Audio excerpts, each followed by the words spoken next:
स्वामी सातामा। हाँ जी, हाँ जी, वंदन कर लीजिए। हाँ कर लियो। हाँ,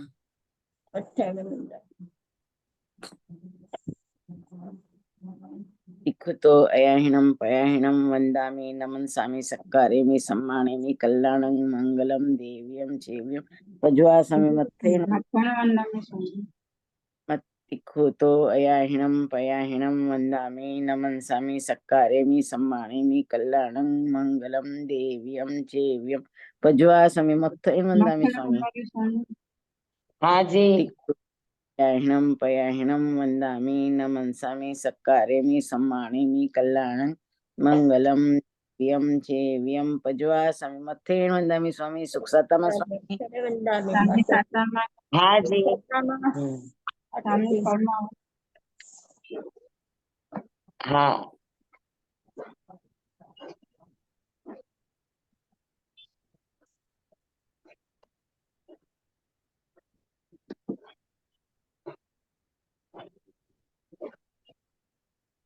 नमो ओरियंताणं नमो सिद्धाणं नमो आयर्याणं नमो वज्जायाणं नमो लोये सव्व साहुणं एसो पंच नमुकारो सव्व पावपणासणो मंगलाणं च सव्वेसि परमं हवै मंगलम परमं हवै मंगलम। ओम नमो नानस, ओम नमो सूयस, ओम नमो सूय देव्याय, ओम नमो वायनारियस, ओम नमो बंभिये लिभिये। तीर्थंकरो गणधरो पूर्वधरो श्रुतधरो वाचनाचार्यो युग प्रधान आचार्य उपाध्याय साधु साध्वी भगवंतो उपकारी गुरु गुरुनी भगवंतो जैन शासन देव जैन शासन माता आप सर्वनी आज्ञा हो, आज्ञा हो, आज्ञा हो। आप सर्वનું શરણ હો।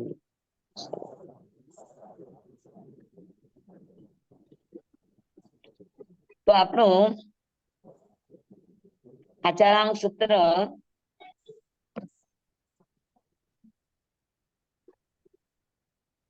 આચારાંક સૂત્રનું બીજા તૃતીય સ્કંદનો 15મો અધ્યયન ભાવના એ ચાલી રહ્યું છે અને એની અંદર ભગવાનનું ચ્યવન કલ્યાણક આપણે જોયું।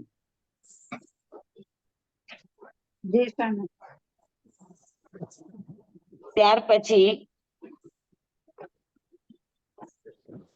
ચ્યવન કલ્યાણક ભગવાનનું 10મા દેવલોક થી કુંડલપુર નગરના બ્રાહ્મણ કુંડની અંદર દેવાનંદા માતાની કુક્ષીમાં એમનું અવતરણ થવું, આ પેલું કલ્યાણક। બીજું કલ્યાણક 82 રાત્રિ વ્યતીત થવા પર સક્રેન્દ્ર મહારાજની આજ્ઞાથી હરણ ગમેશી દ્વારા પ્રભુનું સાહરણ થવું। બરાબર, પ્રભુ દેવાનંદા માતાના કુક્ષીમાં હતા, ત્યાંથી 82 રાત્રિ વ્યતીત થવા પર સક્રેન્દ્ર મહારાજનું આસન ચલાયમાન થયું। ખબર પડી કે ભગવાનનો જન્મ બ્રાહ્મણ કુળે છે એટલે ક્ષત્રિય કુળે એનું ટ્રાન્સફર થવું જરૂરી છે।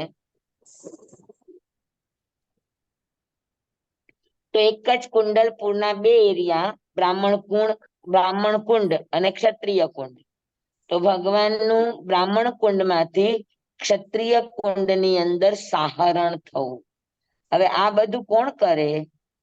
તો કે હરણ ગમેશી દેવ ઇન્દ્ર મહારાજાની આજ્ઞાથી, ક્યોંકि ગર્ભ બાબતની તમામ વ્યવસ્થા હરણ ગમેશીના અંડરમાં હોય।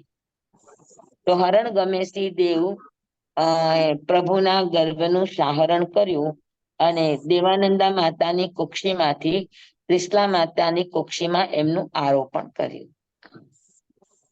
અને આ બધી એવી મેટરો હોય કે વગર ઓપરેશને, નહીતર ગર્ભમાંથી ગર્ભમાં નાખવું હોય તો એમને એમ કેવી રીતે થાય? 82 રાત્રિ એટલે 2 મહિના. 2 મહિના ઉપર 60 દિવસ અને આ ઉપર 12 દિવસ. અને તો એટલા દિવસનો પ્રભુનો ગર્ભ હતો, તો એ કેવી રીતે એનું સાહરણ થાય? તો કે દેવો પાસે ઈ તાકાત હોય, અને ઈ તાકાતથી એ લોકો કઈક નેલ થેરપી જેવું એ લોકો જાણતા હોય, તો એના દ્વારા પ્રભુનો ગર્ભનું સાહરણ ઇન્દ્ર મહારાજા ના આજ્ઞાથી વર્ણગમેશી દેવ કરે.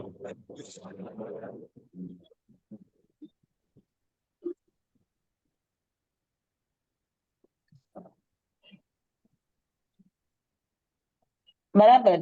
અને ત્યારે પણ નક્ષત્ર ઉત્તરા ફાલ્ગુની હતું. ત્યાર પછી ચૈત્ર સુદ 13 ની મધ્યરાત્રિએ પ્રભુનો ત્રિશલા માતાની કુક્ષીએથી 9.5 માસ વ્યતીત થવા પર એમનો જન્મ થયો.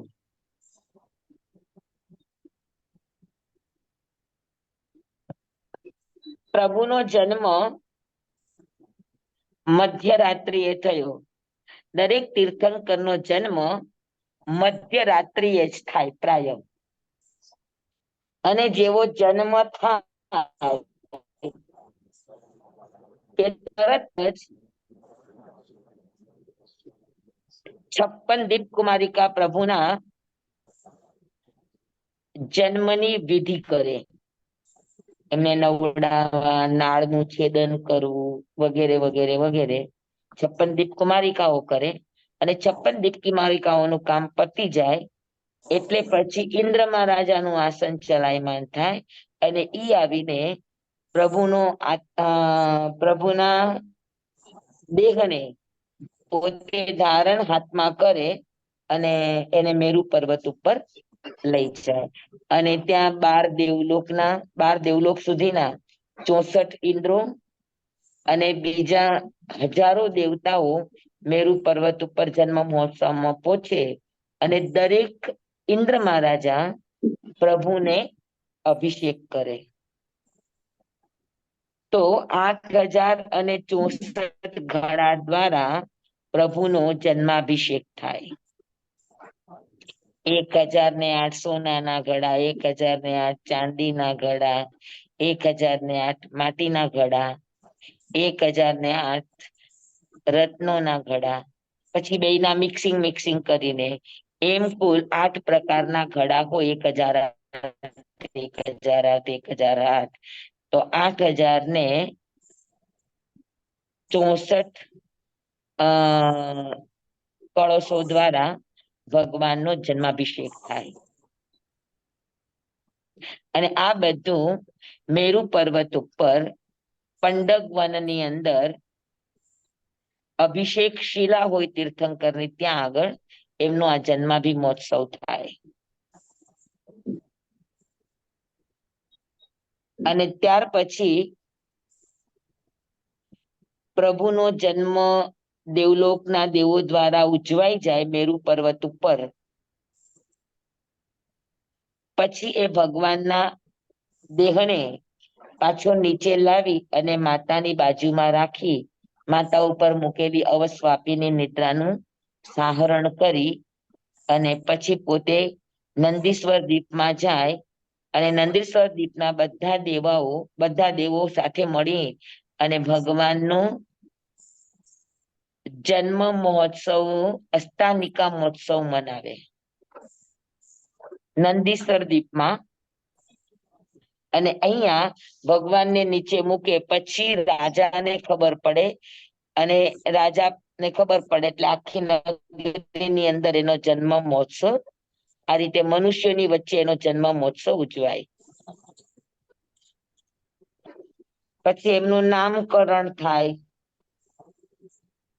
અને બાલ્યાવસ્થા, યુવાનવસ્થા પસાર થઈ રહી છે ત્યારે માતા પિતાના મૃત્યુ બાદ વડીલ બંધુ નંદીવર્ધનની આજ્ઞા લઈ અને 9 લોકાંતિક દેવોના આમંત્રિત થવા પછી એ દીક્ષા ધારણ કરે.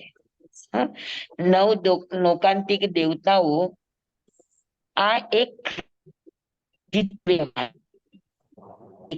ભાવ ભગવાન પોતાના હોય, આવૃત્તિ પોતાની હોય, પણ આ એક પછી એક જે વ્યવહારના કામો હોય અને આ અવાજ બધા વ્યવહાર કામો મનુષ્ય દેવતાઓ દ્વારા થતા હોય. હલો, હા, વચ્ચે અવાજ વયો ગયો તો તમે શું કીધું વચ્ચે સમજાણું નહીં.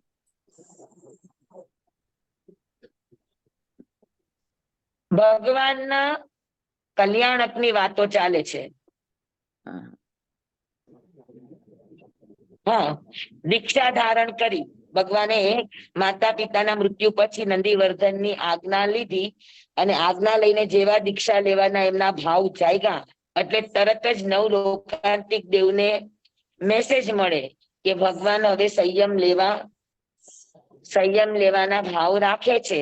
એટલે 9 લોકાંતિક દેવો નીચે આવીને ભગવાનને વિનંતી કરે અને ભગવાનને કહે કે જલ્દી આપ સંયમને ધારણ કરી અને તીર્થની સ્થાપના કરો, તીર્થનું પ્રવર્તન કરો. એ રીતે એમની આ એક જીત વ્યવહાર છે. અને આવા બધા વ્યવહાર પાછળનું કારણ હોય કે ભગવાનને ભાવ થાય કે લોકાંતિક દેવને ખબર પડે અને લોકાંતિક દેવ વિનંતી કરીને ગયા છે એની ઇન્દ્ર મહારાજાને ખબર પડે એટલે ઇન્દ્ર મહારાજા વર્ષી દાનની વ્યવસ્થા કરે. 1 વર્ષ સુધી ભગવાનના હાથે દરરોજ સવારે પેલા પ્રહરની અંદર દાન દેવડાવવામાં આવે તો આ વર્ષી દાનની વિધિ શક્રેન્દ્ર મહારાજ દ્વારા થાય. એક પ્રશ્ન પૂછું સ્વામી? હાજી બોલો. એમાં તીર્થની સ્થાપના કરવાની કીધી, પણ તીર્થની તો સ્થાપના પાર્શ્વનાથ ભગવાન હતા, તેમના ગણધર તો હતા જ કેસી સ્વામી, એટલે ઈ તો હતું તો પાછું તીર્થની સ્થાપના કરવાની હોય? કેસી સ્વામી ગણધર નહોતા, પાર્શ્વનાથ ભગવાનના સાધુ હતા. સાધુ હતા. અચ્છા, મિચ્છામિ દુક્કડમ. પાર્શ્વનાથ ભગવાન એમનું શાસન ચાલતું હોય, સાધુ હોય, સાધ્વી હોય, શ્રાવક હોય, શ્રાવિકા હોય, એમના આગમો પણ હોય. પણ જેવા નવા તીર્થંકર કોઈ પણ જન્મે અને એમને કેવળ જ્ઞાન થાય પછી એનું શાસન હોય. હા, પછી એનું શાસન સ્થપાય. અને શાસનની અંદર મૂળ સ્થાપના દ્રષ્ટિવાદ સૂત્રની હોય. પાર્શ્વનાથ ભગવાનના લોકોના જનમાનસ કરતા મહાવીરના સમયનું જનમાનસ અલગ હોય. તો આગમ એના એ જ હોય, પણ આગમની પ્રરૂપણામાં આગમના કથનમાં ફરક પડે. જી સ્વામી. અને એ ફરક દરેક તીર્થંકર પોતપોતાના સમય અનુસાર કરે. તો ગણધરની રચના ગણધર કેવી રીતે થાય? જેમ કે હવે ઇન્દ્રભૂતિએ દીક્ષા લીધી મહાવીર સ્વામી પાસે, પછી એને ગણધર પદ કેવી રીતે મળ્યું? ભગવાનને પ્રશ્ન પૂછે, પેલા દેશના સાંભળે અને દેશના પછી ભગવાનને પ્રશ્ન પૂછે. ગણધરો દ્વારા પ્રશ્ન થાય કે વંદે કિમ તત્તમ, ભગવાન તત્વ શું છે? એટલે ભગવાન જવાબ આપે, ઉપન્નૈવા, ઉત્પન્ન થવું એ તત્વ છે. આખા જગતનું, આખા સતનું, જેટલી પણ સત નામની દુનિયા છે, અસ્તિત્વ ધરાવતી દુનિયા છે, એ દરેકનું તત્વ છે, એ દરેકનો પર્યાયનો સ્વભાવ છે. તો આ જવાબ સાંભળે એટલે ગણધરો, જે ગણધર નામ કર્મ વાળા હોય, ગણધરનું પણ જીનનામ કર્મ જ હોય, પણ ઈ જેનું બાંધેલું હોય એને તરત જ બીજો વિચાર આવે કે કિમ તત્તમ નો જવાબ ઉત્પન્ન થવું આપ્યું તો એ સાચી વાત છે, ઉત્પન્ન થવું, પણ ઉત્પન્ન થાય માણસ, નકરું બધું ઉત્પન્ન જ થયા કરે અને વિનાશ ન થાય તો જગત આખું કચરાથી ભરાઈ જશે, વસ્તુઓથી ભરાઈ જશે. તો ઉત્પન્ન થવું એટલું જ તત્વ ન હોય, એની સામે એનું પ્રતિપક્ષ કોઈ બીજું તત્વ હોવું જોઈએ, એવું ગણધરોને જણાય. એટલે ફરી પાછો પ્રશ્ન કરે કે ભંતે કિમ તત્તમ, તત્વ શું છે? અને ત્યારે પછી ભગવાન એને બીજી વાર જવાબ આપે કે વિગમે વા, ઉત્પન્ન થવું એ જગતનું તત્વ છે, તો વિનાશ થવું એ પણ જગતનું જ તત્વ છે. એક બાજુ ઉત્પન્ન થાય તો બીજી બાજુ વિનાશ થાય, એટલે એક ડિઝોલ્વ થાય તો એક ઉત્પન્ન થાય, તો જગતનું બેલેન્સ જળવાઈ રહે. માત્ર ઉત્પાદન હોય અને નિકાસ ન હોય તો શું થાય? તો કચરો થઈ જાય. દુનિયામાં એક બહુ મોટો પ્રશ્ન ઉભો થાય. એટલે જગતના બેલેન્સ માટે ઉત્પન્નની સાથે બીજું તત્વ છે વિનાશ. પર્યાય ઉત્પન્ન થાય છે તો એની સામે બીજી પર્યાય નાશ પામે છે. એક પર્યાય નાશ પામે ત્યારે બીજી પર્યાય ઉત્પન્ન થાય છે, અથવા એક પર્યાય ઉત્પન્ન થાય તો એની પૂર્વની પર્યાય નાશ પામે છે.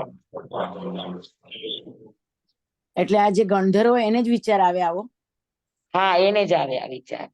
પછી આ પૂછ્યા પછી એને ગંધર્વ પદની પ્રાપ્તિ આપે. હા, એટલે પદ હાજી હાજી હાજી.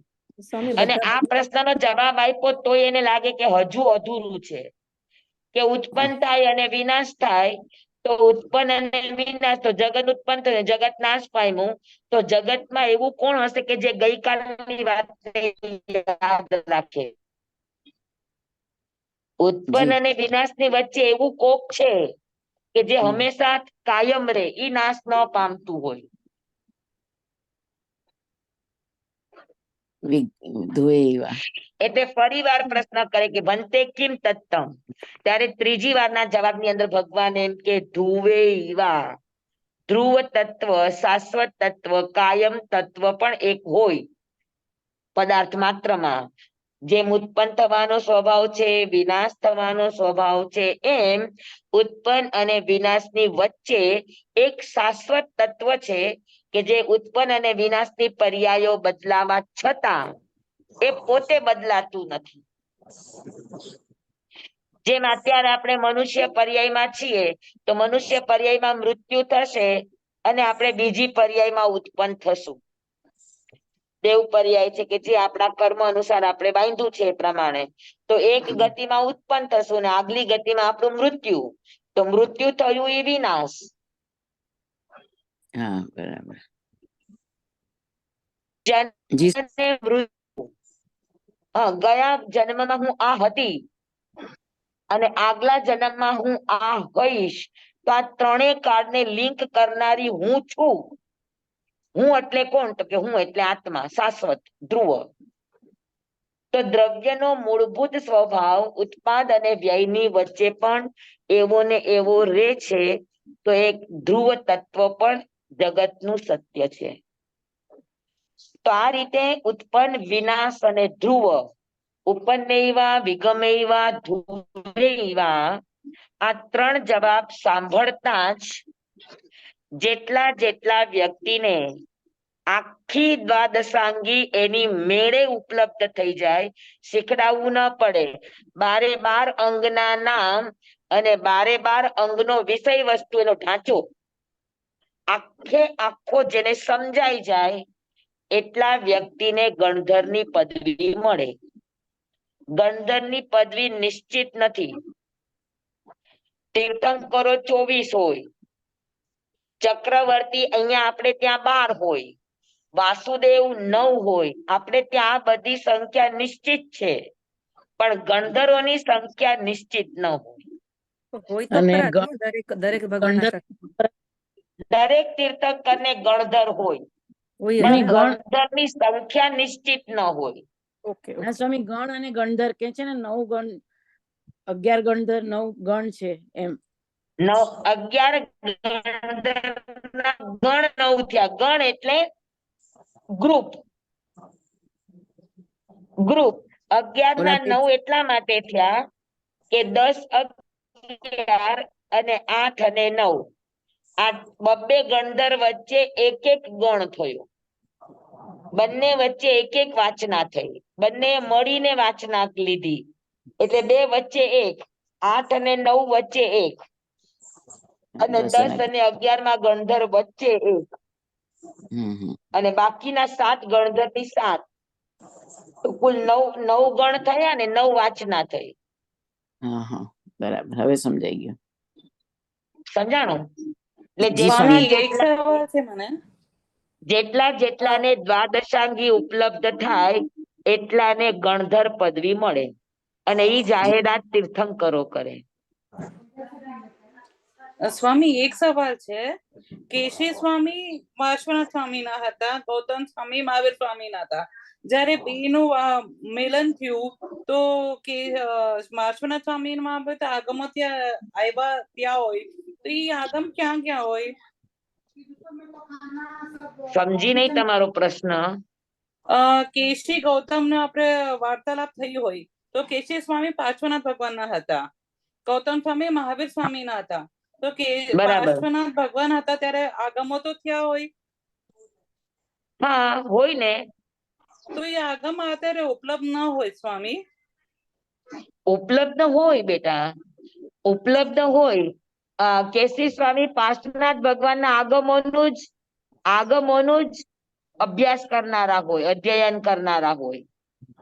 પણ જ્યારે ભગવાન મહાવીર સ્વામી નવા શાસનની સ્થાપના કરે તો પાર્શ્વનાથ ભગવાનના સંતો મહાવીર સ્વામીના શાસનની અંદર કન્વર્ટ થાય.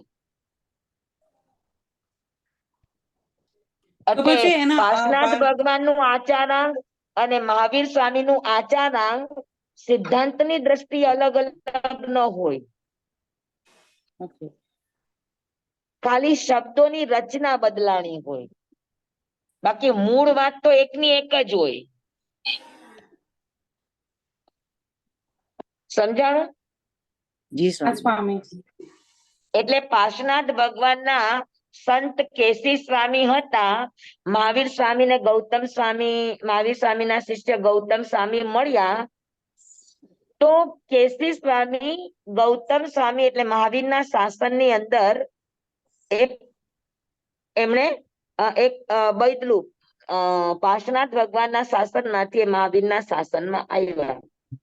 અને શાસનનો એવો નિયમ હોય કે તીર્થંકર નવું શાસન સ્થાપે પછી પૂર્વ તીર્થંકરના શાસનના સાધુ જ્યાં સુધી નવા શાસનને સ્વીકારે નહીં ત્યાં સુધી એનો મોક્ષ ન થાય. એટલે શાસન બદલવું પડે, નવી વ્યવસ્થાનો સ્વીકાર કરવો પડે. સમજાણું? હા સ્વામી. તો પછી આગમો એકલા જ રહ્યા હોય, ખાલી વર્ડ ચેન્જ થયા હોય ને? હા, આચારાંગ ની અંદર જે વાતો આપણે અત્યારે શીખી રહ્યા છે આચાર સંબંધી, એ બધી જ વાતો ત્યારે પણ હોય. 32 જ હોય? ના, તીર્થંકર ની હાજરી વખતે 12 આગમ હોય.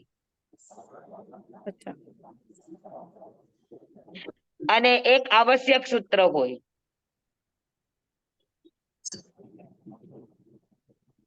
અચ્છા. સૌથી પહેલા ગણધરો આવશ્યક સૂત્રની રચના કરે. એટલે એમના શાસનના સાધુ સંતો, શ્રાવક શ્રાવિકા એ બધા આવશ્યક ક્રિયા કેવી રીતે કરવી, કેમ કે તીર્થની સ્થાપના થઈ ગઈ અને દેવસી રાયસી પ્રતિક્રમણનું મહાવીરના શાસનમાં નિયમા પાલન કરવાનું હોય. એટલે સૌથી પહેલા આવશ્યક સૂત્રની રચના કરે. સમજાણું બધાને? સ્વામી એટલે તીર્થંકર બિરાજમાન ત્યારે 12 સૂત્ર થયા હોય તો બાકીના સૂત્ર ગણધરો રચે ને? સૂત્રો બધા સૂત્રો 12 અંગની રચના ગણધરો કરે. તો બાકીના આચારાંગ, સૂર્યગણાંગ, હા, તો બીજા બધા આગમ સૂત્ર બન્યા હોય બીજા બાકી બધા આગમ સૂત્રો કોઈક 14 પૂર્વી સંત રચે, કોઈ 10 પૂર્વી સંત રચે, અલગ અલગ અલગ. પછી અંગમાંથી ઉપાંગ થાય, મૂળ થાય, છેદ થાય. એ પછી ગણધરો પછી જે 14 પૂર્વી સંતો હોય એની રચના હોય. તીર્થંકરની રચના 12 અંગ હોય. તો 14 પૂર્વ ધર જો હોય ઈ મહાવીર સ્વામી ટાઈમે હાજર તો હોય ને સ્વામી? હોય પણ ખરા ન પણ હોય, બે વાત છે. હવે સમજી લો કે મારે તમને સમજાવવું છે, આગમની વાત એની એ જ છે, પણ મને તમને સમજાવવા માટે આગમને થોડું ઈઝી કરવા માટે મારા શબ્દો હું ચેન્જ કરું કે ન કરું? હા. આગમની વાત એની એ જ છે, પણ તમને સમજાવવા માટે મારી શબ્દની રચના અલગ હોય કે ન હોય? હા સ્વામી. હા, થાય કે નહીં અલગ? હા. બસ એવું જ હોય. તો ભગવાનની હાજરી હોય, પણ ગણધરો એમના શિષ્યોને, 14 પૂર્વી એમના શિષ્યોને જ્યારે ભણાવે ત્યારે હોય 14 પૂર્વની અંદરનું જ, 14 પૂર્વની બહાર એક પણ જ્ઞાન ન હોય, પણ 14 પૂર્વને સરળ કરી અને રચના કરતા હોય. કે સમજી લે કે પ્રાયશ્ચિત લેવું છે, તો પ્રાયશ્ચિત લેવા માટે એને અલગથી એક આગમ બનાવી દે, એને છેદ સૂત્ર કહેવાય. સમજાણું? એવી રીતે સમયે સમયની માંગ અનુસાર, સમયની જરૂરિયાત અનુસાર પૂર્વધરો 14 પૂર્વમાંથી જ સરળ કરી અને આગમોની રચના કરતા હોય. જેમ કે સ્વયંભવ આચાર્યએ 10 વૈકાલિક સૂત્રની રચના કરી એમના દીકરા માટે. તો એમ સમયે સમયે આવી રીતે અલગ અલગ રચના થાય. હા, પણ એ બધું થાય 14 પૂર્વમાંથી જ. એટલે મૂળ તો દ્વાદશાંગી જ, 12 અંગ. બરાબર છે? પછી રચના થઈ 12 અંગમાંથી જ કાઢીને બનાવેલું હોય. જી સ્વામી. સમજાય ગયું બધાને? જી સ્વામી. સ્વામી મહાવીર સ્વામી સાથે જેટલા સાધુઓ એમણે દીક્ષા લીધી હતી એ બધાનો પણ મોક્ષ થઈ ગયો એમની સાથે જ? જંબુ સ્વામી સુધી મોક્ષ થયો, અને જંબુ સ્વામી સુધી પણ બધાનો નથી થયો. તો કેટલા સ્વામી એમની સાથે, એટલે મહાવીર સ્વામી સાથે કેટલા ગયા એમના શિષ્ય? મહાવીર સ્વામી એકલા જ ગયા છે, પણ એના શાસનમાં 700 કેવડી થયા. એમના શિષ્ય પરિવારમાં 700 થયા. એમ કે ગૌતમ સ્વામી તો એવું હતું ને કે જેટલા એની સાથે દીક્ષા લે એ બધાને કેવળ જ્ઞાન થાય. બધાને નહીં, પણ અમુકને થાય. ના, ગૌતમ સ્વામી દ્વારા. હા, ગૌતમ સ્વામીના બધા શિષ્યોને કેવળ જ્ઞાન નથી થયું. નહીં કે મને એમ કે એમના પાસેથી બધા ના થયું છે. ના ના ના ના, સમજાય ગયું બધાને? એ મારો થોડુંક લિંક વહી ગઈ હતી, નીકળી ગઈ હતી તો. ને સ્વામી ઓલી 9 વાંચના થાય એ તો પછી થાય ને, એના 9 ગણ થયા એ કે ઈ હા, બી આ ઓલી 11 ગણધર છે અને 9 ગણ થયા એટલે મહાવીર સ્વામીની 9 વાંચના આપણે એમ કહીએ છીએ, પણ એ તો પછી ગમે ત્યારે થાય ને એમ કે ઈ બી ના ના, પેલું? મહાવીરની હાજરીમાં થાય. હા, પણ મહાવીર સ્વામીની હાજરીમાં પણ કેવળ જ્ઞાન પામીને પછી બીજે જ દિવસે નહીં ને એમ? ના ના ના ના, પહેલે દિવસે તો ખાલી આવશ્યક સૂત્ર ને 14 પૂર્વની રચના થાય.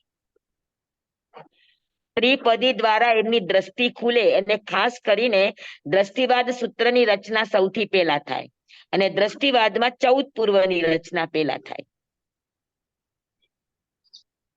આપણે દરેક તીર્થંકરને આઈ ગરાણમ કહીએ છીએ, આદિ કરનારા.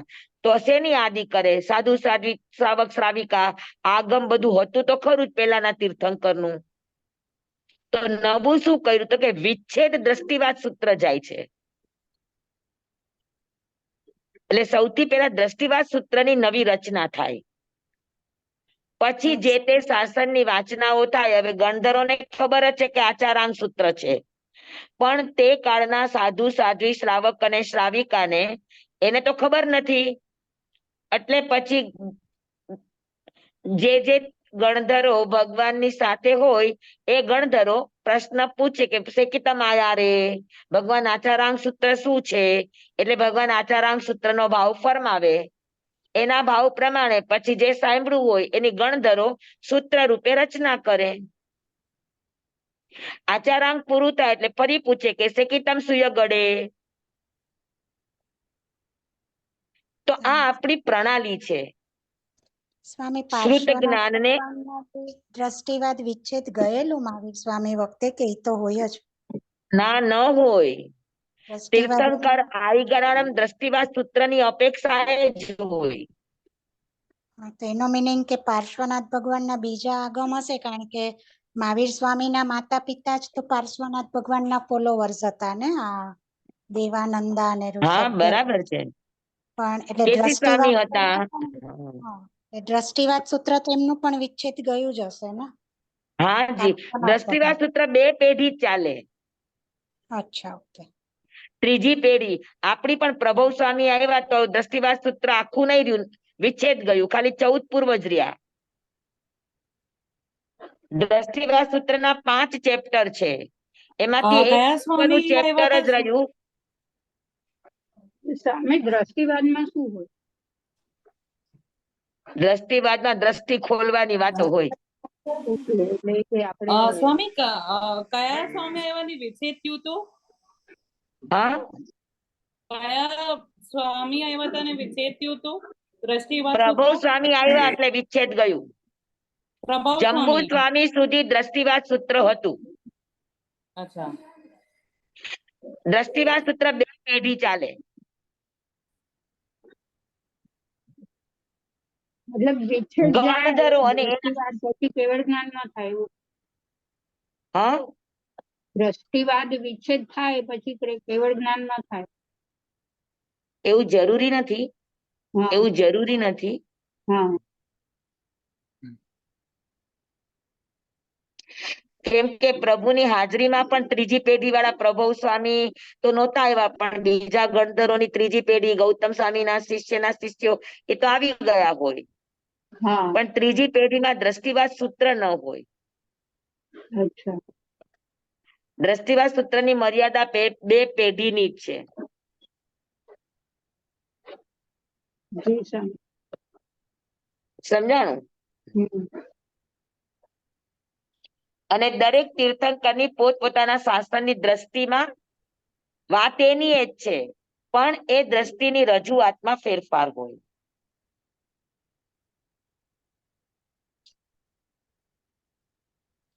તો ભગવાનની દીક્ષા કલ્યાણક થયું. 1 વર્ષ પર્યંત પ્રતિદિન 1,08,00,000 સુવર્ણ મુદ્રાઓનું ભગવાન બક્ષિદાન કરતા. માગસર વદ દસમના શુભ દિને ઉત્તરા ફાલ્ગુની નક્ષત્રમાં ત્રીજા પ્રહરે છઠ તપસ્યા સાથે જ્ઞાતખંડ ઉદ્યાનમાં ભગવાન સર્વ સંગનો ત્યાગ કરી નમો સિદ્ધાણં સિદ્ધ ભગવાનને વંદન કરી અને એમણે પંચમુષ્ટિ લોચ કરી સંયમ અંગીકાર કર્યો.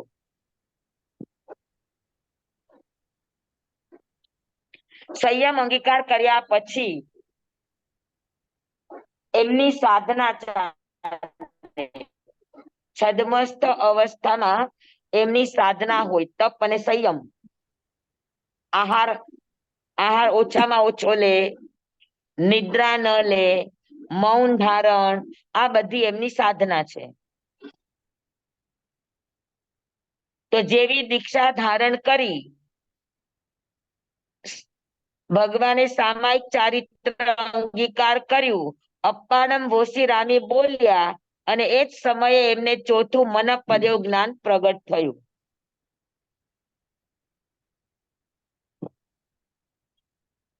અને ત્યાર પછી 12.5 વર્ષ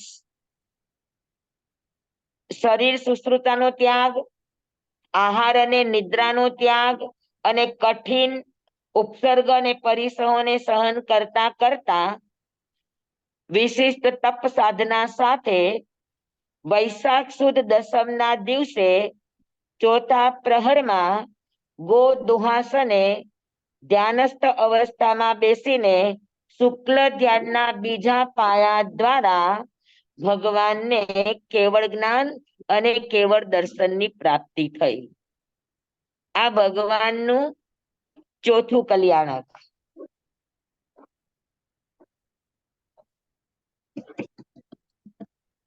બધાના કેવળ જ્ઞાન વખતે બધાના આસન આમનું મહાવીર સ્વામી ભગવાનનું ગોદો આસન હતું અને બીજા આમ થોડા વધારે કરીને બધાને કૌશિક મુદ્રામાં જ હોય છે ને. અલગ અલગ, હા, પદ્માસને હોય, આસન અલગ અલગ હોય. હા. પ્રત્યેક મહાવીર સ્વામીનું જ આમ ગોદો આસન છે. હમ હવે ભગવાન જેવું એને કેવળ જ્ઞાન થાય એટલે તરત જ જીનનામ કર્મનો ઉદય થાય, અને જીનનામ કર્મનો ઉદય થાય એટલે ભગવાનનો વચન યોગ દેશના ફરમાવે. ભગવાન પોતાના આત્મભાવમાં છે, દેશના કોણ આપે? તો કે વચન ભગવાનનો વચન યોગ. બરાબર. તો એ રુજુવાલિકા નદીના તટ ઉપર ચોથા પ્રહરમાં ભગવાનના વચન યોગે દેશના આપી, પણ એ દિવસે કોઈ મનુષ્ય હાજર ન હોવાના કારણે ભગવાનની પેલી દેશના ખાલી નિષ્ફળ ગઈ. ગઈ. નિષ્ફળ ન કહેવાય, ખાલી ગઈ. મિચ્છામિ દુક્કડમ. અને સાવ પણ ખાલી ન કહેવાય, ખાલી કોઈ વ્રતધારી ન થયા. કેમ કે વ્રત ધારણ મનુષ્ય સિવાય કોઈ ન કરી શકે. બાકી ઘણાય આત્મા મિથ્યાત્વમાંથી સમકીતી બન્યા, ઘણાયની પરિણામની ધારાઓ નિર્મળ થઈ, એમ ઘણાને ફાયદો થયો. પણ વ્રત લેવા વાળા મનુષ્ય ગેરહાજર હોવાના કારણે કોઈ વ્રત, શ્રાવક વ્રત કે સાધુના વ્રત કોઈ અંગીકાર કરનાર ન હતું. ઈ અપેક્ષાએ ખાલી ગઈ. બાકી ભગવાનના વચન ખાલી નથી ગયા. જી સ્વામી. અને વૈશાખ સુદ 11 દિવસે અપાપા નગરીમાં 12 જાતની પરિષદા વચ્ચે સમોસરણની અંદર ગૌતમ આદિ 11 બ્રાહ્મણો, 4411 વ્યક્તિએ અને ઉપરાંત બીજા કેટલાય રાજકુમારો, શ્રેષ્ઠી કુમારોએ ભગવાનની પાસે દીક્ષા અંગીકાર કરી. ચંદનબાલા વગેરે કેટલી રાજકુમારી, શ્રેષ્ઠી કુમારીઓએ સાધ્વીની દીક્ષા ધારણ કરી. એટલે 1411 શું છે સ્વામી? 1444 સાધુ થયા. 11 બ્રાહ્મણો જે હતા, જે 11 ગણધર હતા, એમનો શિષ્ય પરિવાર 4400 નો હતો.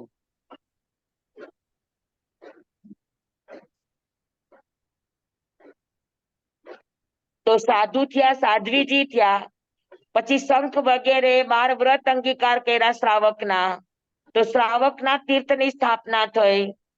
સુલસા વગેરે એમણે શ્રાવિકાના 12 વ્રત લીધા, શ્રાવિકા ધર્મની સ્થાપના થઈ. તો સાધુ, સાધ્વી, શ્રાવક અને શ્રાવિકા 4 તીર્થની સ્થાપના થઈ.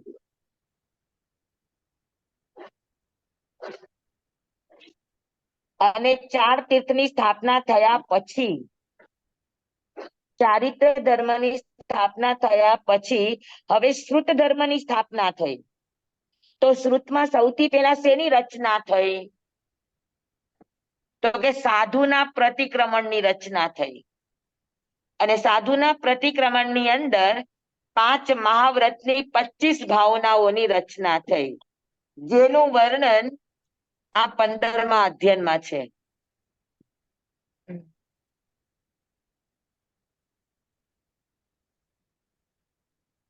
સમજાણું? તો સાધુના પ્રતિક્રમણની રચના થઈ, એ ધર્મની રચના થઈ. શ્રાવકના પ્રતિક્રમણની રચના થઈ એટલે આવશ્યક સૂત્રની રચના થઈ, અશ્રુત ધર્મ. 14 પૂર્વની રચના થઈ, અશ્રુત ધર્મ. તો શાસનની સ્થાપના એટલે શું? તો કે શ્રુત ધર્મ. શાસનના 2 અંગ છે, શ્રુત અને ચારિત્ર. તો શ્રુત અને ચારિત્ર બંનેની સ્થાપના થાય. શ્રુતની અંદર આવશ્યક સૂત્ર અને દ્રષ્ટિવાદ સૂત્ર, આ બેયની સ્થાપના થાય. સમજાણું બરાબર? જી જી સ્વામી. સ્વામી. તો સૌથી પહેલા આવશ્યક સૂત્ર રચે અને આવશ્યક સૂત્રમાં સૌથી પહેલા સાધુનું આવશ્યક સૂત્ર રચાય. કારણ કે ભગવાન મહાવીરના શાસનના સાધુ સાધ્વીને નિયમાદેવસી રાયસી પ્રતિક્રમણ કરવાનું હોય. એટલે સૌથી પહેલા સાધુ આવશ્યકની રચના થાય અને સાધુના આવશ્યકની અંદર સૌથી પહેલા એ મહાવ્રત અને એની 5 મહાવ્રત અને એની 25 ભાવના. તો અહીંયા એનું વર્ણન છે. હા, તમે સાંભળી છે 25 ભાવના? ના સ્વામી, ના, એ શું છે? ખબર જ નથી 25 ભાવનાનું. હા, તો હવે અમારી 25 ભાવના તમારે શીખવી છે. હા સ્વામી. ક્યારેક અમે દીક્ષા લેશું ને તો પછી સ્વામી હા, ઉદયમાં તો આવશે પછી 5 મહાવ્રત લેવા પડે. હા,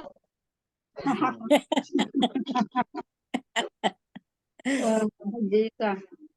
હવે કોઈ અમને ન રાખે, મને તો ન જ રાખે. અને તો 5 મહાવ્રતની 25 ભાવના, દરેક મહાવ્રતની 5-5 ભાવનાઓ છે. અને એ ભાવના એ અતિચાર નથી, પણ એ ભાવના ભાવવાથી એનું મહાવ્રત એકદમ નિર્મળ બને, દ્રઢ બને. બરાબર? તો સૌથી પહેલા વેલા પહેલું મહાવ્રત છે સવ્વાઓ પાણાઈ વાયાઓ વેરમણમ. હા, તમારે સ્થૂલ વ્રત હોય, અણુવ્રત હોય અને સાધુને મહાવ્રત હોય. તો સવ્વાઓ પાણાઈ વાયાઓ વેરમણમ. અને તમારે શેના પચખાણ હોય? પેલું અણુવ્રત થુલાવો પાણાઈ વાયાઓ વેરમણમ. પછી એમાં છૂટ હા. આવે ને, શું છૂટ આવે બોલો તો તમારા વ્રતમાં? બધું સ્થૂલથી એટલે મોટા હિંસાના ને એના અતિચારમાં સૂક્ષ્મ હિંસાના, સૂક્ષ્મ જૂઠના ને એના ન લઈએ. નહીં, તમે પેલું વ્રત બોલો તમારું. પેલું અણુવ્રત થુલ્લાવો પાણાઈ વાયાઓ વેરમણમ. ત્રસ જીવ, બેન્દ્રિય, તેન્દ્રિય, ચોરેન્દ્રિય, પંચેન્દ્રિય. જીવ જીવ જણાણી જાણી પ્રીછી, સ્વ સંબંધી, શરીરમાં હેલા પીડાકારી, સ અપરાધી, વિકલેન્દ્રિય વિના, આકુતિ હણવા નિમિત્તે હણવાના પચખાણ.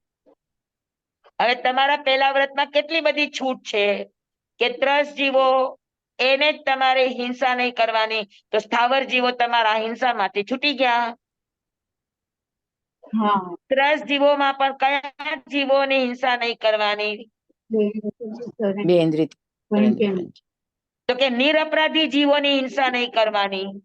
સઅપરાધી જીવો, તમારા શરીરમાં રોગ થયો તો તમે એની દવા કરો છો તો એની હિંસા થાય.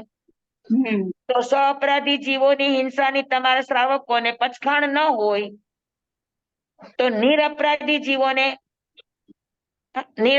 જીવોની દયા પાડવાની. નિરપરાધી જીવોમાં પણ તમે ગાડીમાં જતા હો અને અકસ્માત કોઈ અંદર આવી જાય પૈડાની વચ્ચે અને મૃત્યુ પામે, તો શ્રાવકો એને લાગી નથી. શ્રાવકો ખાલી કેટલું, તો કે આકુટથી હણવા નિમિત્તે હણવાના પચખાણ. આ જીવ છે અને એને હું મારું એવા ભાવથી મારવાના પચખાણ છે. અજાણતા, અચાનક, એક્સિડન્ટલી કોઈ તમારા સાધનમાં આવી જાય ને મૃત્યુ પામે, તો શ્રાવકો એ હિંસાના ત્યાગી નથી. તો તમારા પહેલા વ્રતમાં કેટલી બધી છૂટ છે. એના દોષ તો લાગે ને. દોષ લાગે, પણ તમારું વ્રત જ એટલું છે. હા. બરાબર? જીવોની હિંસા થઈ એનો દોષ તો લાગવાનો જ છે, હા. પણ હણવાના ભાવ નથી તમારા. હા.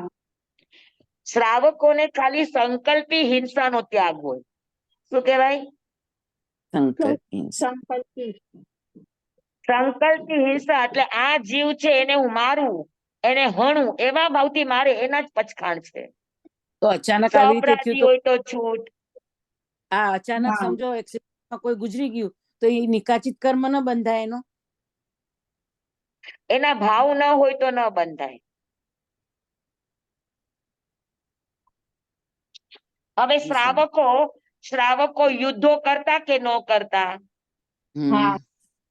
તો યુદ્ધોમાં જીવોની હિંસા થાય કે ન થાય? થાય. હા, બધા ચક્રવર્તી ને બધા રાજા બધા. સઅપરાધી જીવો છે, તો સઅપરાધી જીવોને દંડ દેવાનું શ્રાવકને ખુલ્લું હોય. પણ અપરાધ કર્યો છે એટલી જ, પોતાના ક્રોધ કે પોતાનો આવેશ કે પોતાના કોઈ પણ નિમિત્તે કોઈને ન મારે. મેં તમને ઘણી વાર આ વાત કરી છે શ્રેણિક અને શશાંકની. હા. કરી છે કે નહીં? હા. કે સ્વામી. શશાંક ગુનેગાર હતો, શ્રેણિક રાજાનો શશાંક ગુનેગાર હતો, તો અપરાધી તરીકે એને દંડ દેવું એ રાજધર્મ હતો. હા. અને રાજધર્મ પ્રમાણે એને ફાંસી સિવાય કોઈ સજા મળે એમ નહોતી. અને શશાંકે વિચાર કરે કે ફાંસી મળવાની જ છે, તો લાવને વધારે હું શ્રેણિકનું અપમાન કરી નાખું. એટલે શ્રેણિક રાજા ઉપર થૂંક્યો. હવે શ્રેણિક રાજા ઉપર થૂંક્યો એટલે શ્રેણિક રાજાને એકદમ ગુસ્સો આવ્યો, આવેશ આવ્યો. હવે આવેશમાં ઈ તલવાર ઉઠાવે અને શશાંકને મારે તો વ્યક્તિગત હિંસા કહેવાય. હા. એટલે શ્રેણિક રાજાએ માર્યું ને ઉભા થઈને પોતાના રાજમહેલમાં વયા ગયા. જી. બરાબર. તો પોતાને ગુસ્સો આવ્યો, પોતાને આવેશ આવ્યો, તો આવેશમાં ને ગુસ્સામાં આવીને પોતાની માટે ઈ કોઈને મારી ન શકે. એને સંકલ્પી હિંસા કહેવાય. અચ્છા. હા, સઅપરાધીને દંડ કરાય, પણ સઅપરાધી સાથે સાથે ને પોતાને પણ દ્વેષ આવ્યો. તો શ્રેણિક રાજા આ ભેદ સમજતા હતા, એટલે એને શશાંકને માર્યો નહીં, રાજમહેલમાં વયા ગયા. સમજાણું? તો હા. આને કહેવાય સંકલ્પી હિંસા. બરાબર. જ્યારે સાધુની અંદર તો સંકલ્પી હોય કે સંકલ્પ વગરની હોય. હિંસાનો સર્વથા ત્યાગ. તો સવ્વાઓ પાણાઈ વાયાઓ વેદમણમ, સર્વ પ્રકારના પ્રાણાતિપાતને વેદમણમ, એનાથી મુક્ત થાય સાધુ. ચકાઈ જીવની હિંસા કરે નહીં, કરાય નહીં, કરતા હોય તો એનું અનુમોદન કરે નહીં, મનથી, વચનથી અને કાયાથી. તો આ એનું પેલું મહાવ્રત છે. તો પેલા મહાવ્રતને પુષ્ટ કરવા માટે 5 ભાવના હોય.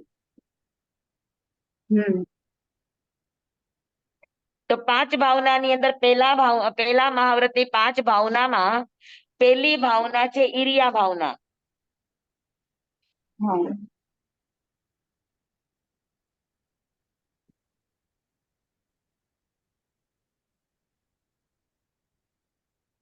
પછી બીજી છે મન ભાવના.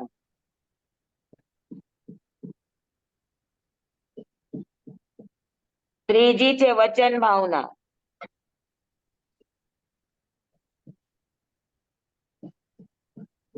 ઈર્યા ભાવના, મન ભાવના, વચન ભાવના, આયાણ બંડ મત નિખેવણિયા ભાવના.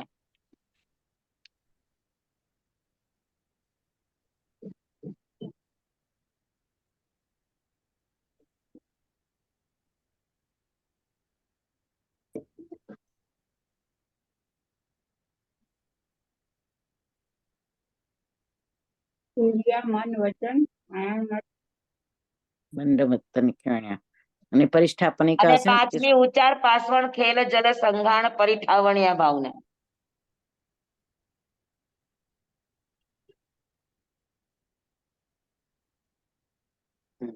ઈર્યા ભાવના, મન ભાવના, વચન ભાવના, આયાણ બંડમત્ત નિખેવણિયા ભાવના અને ઉચ્ચાર પાસવણ ખેલ જલ સંઘાણ પરિઠાવણિયા ભાવના. આ 5 પ્રકારની ભાવના પેલા મહાવ્રતની છે.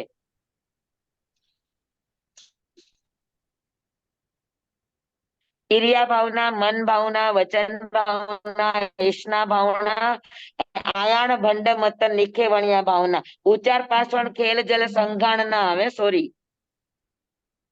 ઈર્યા ભાવના, મન ભાવના, વચન ભાવના, ઈષ્ણા ભાવના અને આયાણ ભંડ મત નિખે વણ્યા ભાવના. આ 5 પ્રકારની ભાવના પેલા મહાવ્રતની છે. સ્વામી ઈર્યા લખીને ભાવના, તમે છેલ્લું ભાવના બોલ્યા ને સ્વામી, એ કોઈ લખીને બતાડશો છેલ્લું? 1 મિનિટ. છેલ્લી ભાવના હું બોલી છે ને એ નથી.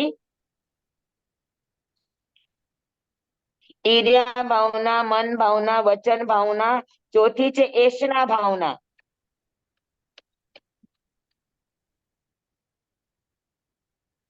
અને 5મી છે આયાણ ભંડ મત્ત નિખે વણ્યા ભાવના. લખું છું. તમે આયન ભંડોત નિખેવણીય ભાવના એટલે શું હોય? એ કહું છું તમને. આ 5 ભાવના જોઈ લ્યો.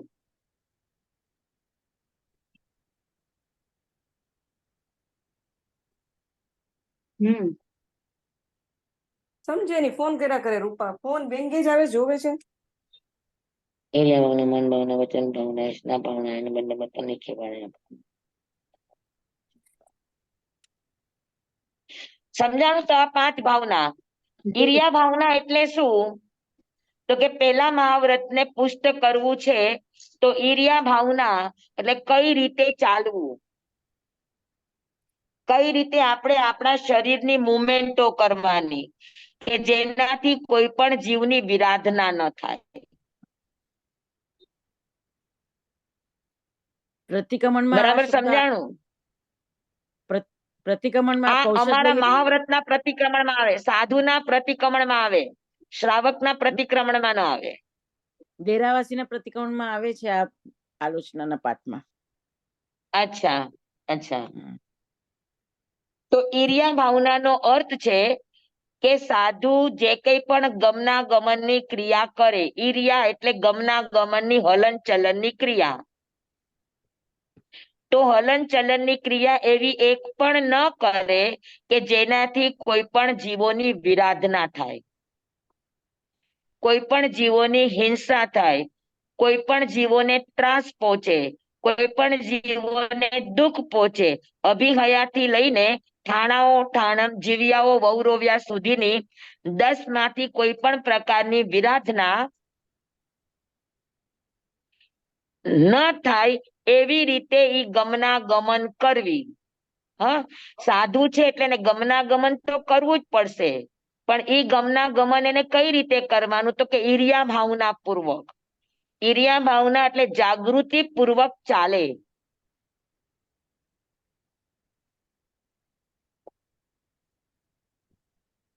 બરાબર છે?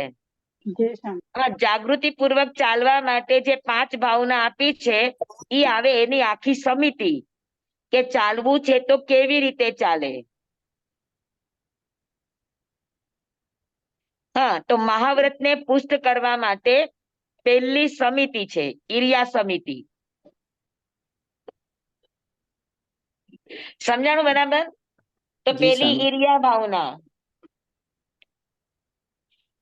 તો ઈર્યા એટલે ક્રિયા, એવી ક્રિયા કરે કે જેનાથી કોઈ પણ જીવોની વિરાધના થાય નહીં, એ રીતે સાધુ ગમના ગમનની ક્રિયા કરે. 3.5 હાથ રાખીને ચાલે, દિવસે જોઈને રાત્રે પોંજીને ચાલે, એ બધી જે વિધિ છે એ બધી ઈર્યા ભાવનામાં આવે કે ચાલે તો કઈ રીતે ચાલે તો એને જીવની વિરાધના ન થાય. તો એવા વિચારપૂર્વક, એવા વિવેકપૂર્વક ચાલવાની પ્રક્રિયાને ઈર્યા ભાવના કહેવામાં આવે. એટલે સાધુ સતત આ ભાવના કરે કે મારી કોઈ પણ ક્રિયાથી કોઈ પણ જીવોની વિરાધના થવી ન જોઈએ. અતિચાર નથી, ભાવના છે.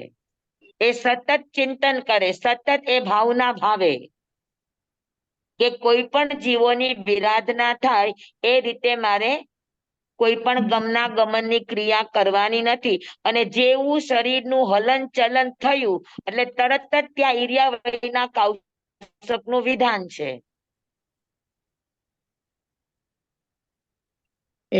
કેટલી વાર કૌશક કર્યા કરવાનું પછી આખા દિવસમાં સ્વામી? જેટલી વાર ક્રિયા બદલો એટલી વાર. હવે તમે અહીંયાથી ત્યાં બેસવા સાધુ ગયા આખો દિવસ, હા સ્વામી, તમે આ રૂમ માંથી ઓલી રૂમ માં બેસવા ગયા તો એરિયા વૈયા કરવાના હોય? હાજી કરવું હોય. અને ઈર્યા વૈયા એટલે બીજું કઈ ન કરો તો કઈ નહીં, પણ 4 શ્વાસોશ્વાસ નું ધ્યાન કરો. એ ઈર્યા વૈ ક્રિયા કહેવાય.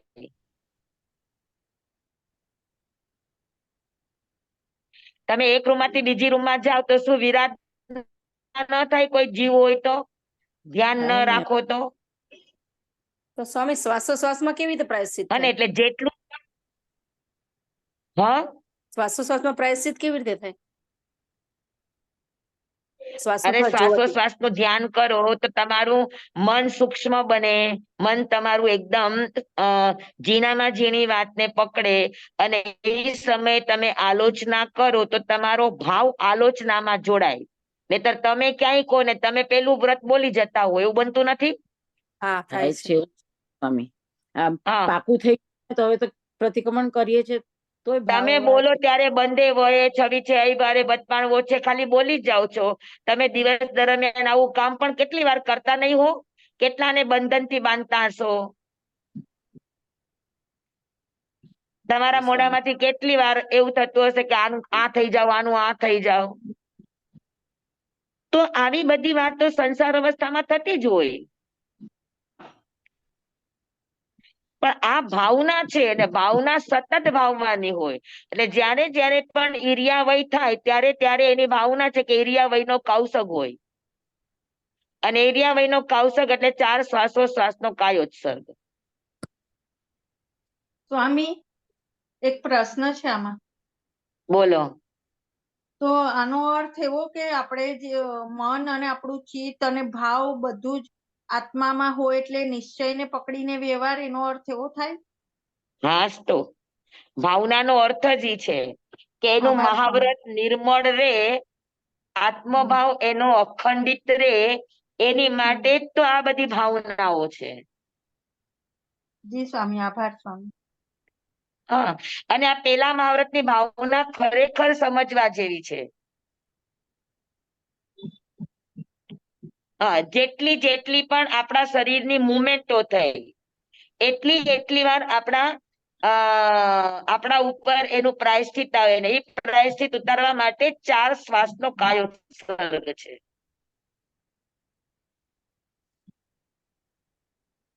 અને જે દરેક ક્રિયા વખતે 4 શ્વાસોશ્વાસનો કૌશક કરે, તમે માર્ક કરી જોજો કે તમે જેવી એક ક્રિયામાંથી બીજી ક્રિયામાં જાઓ છો અને ત્યારે તમે ઈર્યાવયનો કૌશક કરો, તમે જોજો તમારી જાગૃતિ કેટલી વધે છે. સમજાણું? દેરાવાસી લોકોને 4 શ્વાસોશ્વાસ એટલે એક લોગસ નો કૌશક. હા, 4 શ્વાસોશ્વાસનો કૌશક એટલે ઈર્યાવયનો કૌશક, અને 7 શ્વાસોશ્વાસનો કૌશક એટલે એક લોગસનો કૌશક.